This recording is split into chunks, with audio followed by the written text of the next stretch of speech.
नाज़रीन, लतीफ खोसा की तरफ से एक बड़ा अहम ऐलान कर दिया गया कि सोमवार का दिन आखिरी दिन होगा। अगर इमरान खान की जमानत में किसी किस्म की 2 नंबरी करने की कोशिश की गई तो फिर हमारी तरफ से यानी कि वकला की तरफ से ऐलान जंग होगा। और दूसरे नंबर पे उस्मान डार को कराची से उठा लिया गया है। उनके अहले खाना ने कहा कि उस्मान डार को अगवा कर लिया गया। उनकी वालिदा ने एक हंगामी पैगाम भी जारी किया। उन्होंने कहा कि मेरे बेटे को अगवा कर लिया गया है और जिन्होंने अगवा किया है वो ये कह रहे हैं कि हमें नहीं पता। मैं चाहती हूं कि मेरे बेटे को सरेआम अदालत में पेश किया जाए ताकि वो अपने ऊपर आयद इल्जामात का दिफा कर सके।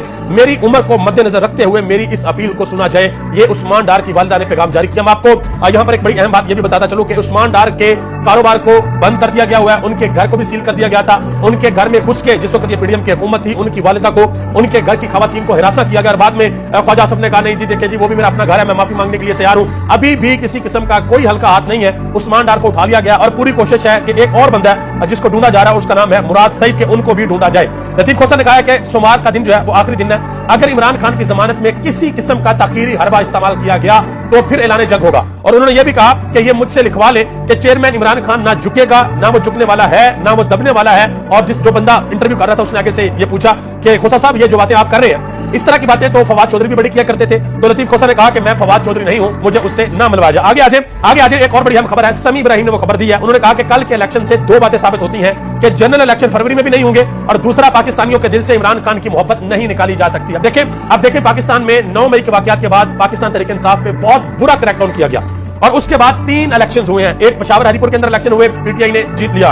फिर केपी के अंदर बल्दियाती इंतखाबात हुए, पीटीआई ने क्लीन स्वीप किया। और तीसरे गिलगित बल्तिस्तान अस्तोर के अंदर इलेक्शन हुए जो खालिद खुर्शीद की सीट थी, वो भी पाकिस्तान तहरीक इंसाफ ने सीट जीत ली है। और रमीज राजा ने एक बात कही थी, आपको अगर याद होगा, उन्होंने कहा था कि इमरान खान असाब का इतना मजबूत है कि वो आपको 1000 में से 1000 मरतबा गलत साबित करके दिखाएगा कि आप लोग गलत हो। और आप यकीन करें कि इस वक्त ये जो इलेक्शन वाला सीन है जिसमें पाकिस्तान तहरीक इंसाफ जीतती आ रही है, ये तो एक किस्म की इंडिकेशन है कि किसी भी सूरत पाकिस्तान की आवाम ना पीएमएलएन को एक्सेप्ट करेगी और ना पीपल्स पार्टी को एक्सेप्ट करेगी। बाकी छोटी मोटी जो जमातें हैं उनका तो दूर दूर तक सवाल ही पैदा नहीं होता। आगे आ जाए जी, एक और बड़ी अहम बात है। हामिद मीर साहब ने एक बात की है। उन्होंने कहा कि तहरीक इंसाफ के वो लोग जिन्होंने इमरान खान का साथ छोड़ दिया, जिन्होंने अपनी पार्टी को छोड़ दिया, बगावत की और किसी को खुश किया, वो 2 से 3 साल बाद पछताएंगे और बहुत पछताएंगे कि हमने उस वक्त इमरान खान का साथ क्यों छोड़ दिया। आखिर में एक बड़ी अहम खबर है और वो खबर यह है कि अमेरिका के जो सफीर है पाकिस्तान के अंदर डोनाल्ड ब्लूम, उन्होंने एक बड़ा अहम बयान दिया। उन्होंने कहा कि पाकिस्तान में सोशल इश्यूज, टेक्नोलॉजी, सेहत जैसे सेक्टर्स में बेहतरी लाना बहुत जरूरी है। अब देखिए अगर ये बयान कोई ऐसा बंदा दे, कोई एमएनए, कोई एमपी जिसने पाकिस्तान के अंदर इलेक्शन लड़ना हो तो फिर तो बड़ी जबरदस्त बात है। क्या आपने कभी सुना कि पाकिस्तान के सफीर ने अमेरिका के अंदर ये कहा हो कि जी ट्रंप के साथ बड़ी ज्यादती हो रही है? पाकिस्तान के किसी सफीर ने सिंगापुर के अंदर, दुबई के अंदर या फिर सऊदी अरब के अंदर, चाइना के अंदर, दुनिया के किसी मुल्क में जहां पर हमारी एम्बेसीज हैं, कभी पाकिस्तान के किसी सफीर ने जाकर कहा हो अगले मुल्क को भाई ऐसे नहीं ऐसे करो?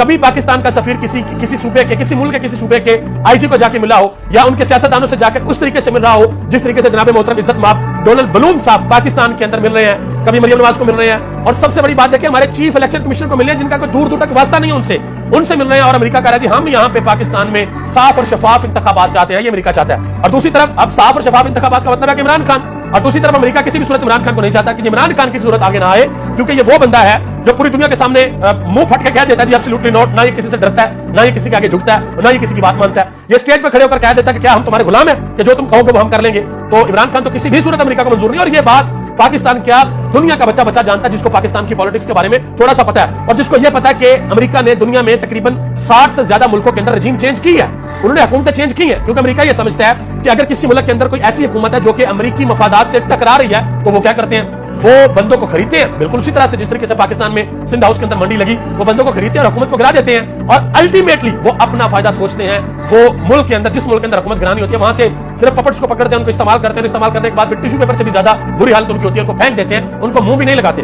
और पॉसिबल है, यह चीज भी पॉसिबल है कि अगला इलेक्शन जब अमेरिका के अंदर होना है, हो सकता है उनकी एस्टैब्लिशमेंट को जो बाइडेन नापसंद है, दोबारा ट्रंप आ जाए। और अगर दोबारा ट्रंप आ गया तो पाकिस्तान में दोबारा इमरान खान भी आ सकता है। आप एक चीज याद रखिएगा, अब बहुत से लोग ये कहते हैं जी इमरान खान की और एस्टैब्लिशमेंट की बड़ी शदीद लड़ाई है। चलो जी होगी किसी एस्पेक्ट से लड़ाई, लेकिन याद रखिएगा यही लड़ाई नवाज शरीफ के साथ 3 दफा एस्टैब्लिशमेंट की रही थी और 3 दफा नवाज शरीफ दोबारा वजीर आजम बने थे।